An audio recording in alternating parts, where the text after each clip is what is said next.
শিক্ষক আন্দোলনে সাউন্ড গ্রেনেডে আহত সেই শিক্ষিকার মৃত্যু। দশম গ্রেডে বেতনসহ ৩ দফার আন্দোলনে রাজধানীতে অসুস্থ হয়ে পড়া শিক্ষক ফাতেমা আক্তার মারা গেছেন।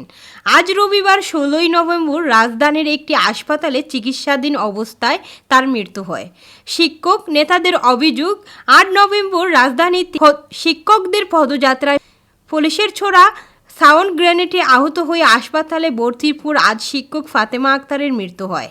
বিষয়টি নিশ্চিত করে বাংলাদেশ প্রাথমিক শিক্ষক সমিতির শাহীন লিপি সাধারণ সম্পাদক খায়রুল নাহার লিপি গণমাধ্যমকে জানান, ৮ নভেম্বর আন্দোলনস্থলে সাউন্ড গ্রেনেড নিক্ষেপের পর তিনি গুরুতর অসুস্থ হয়ে পড়েন। এরপর কয়েকদিন হাসপাতালে চিকিৎসাধীন থাকার পর আজ মারা যান। ফাতেমা আক্তার চাঁদপুরের মতলব উত্তরের ৫ নম্বর জিনাইয়া সরকারি প্রাথমিক বিদ্যালয়ের সরকারি শিক্ষিকা এবং একই এলাকার বাসিন্দা ডিএম সুলেমানের স্ত্রী। ফাতেমা আক্তারের মৃত্যুতে শোক প্রকাশ করেছেন শিক্ষক সংগঠনের নেতারা।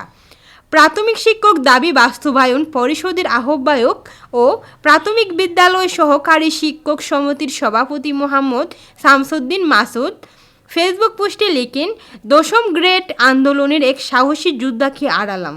মতলব উত্তরের গর্ব ফাতেমা আক্তার আমাদের ছেড়ে গেলেন।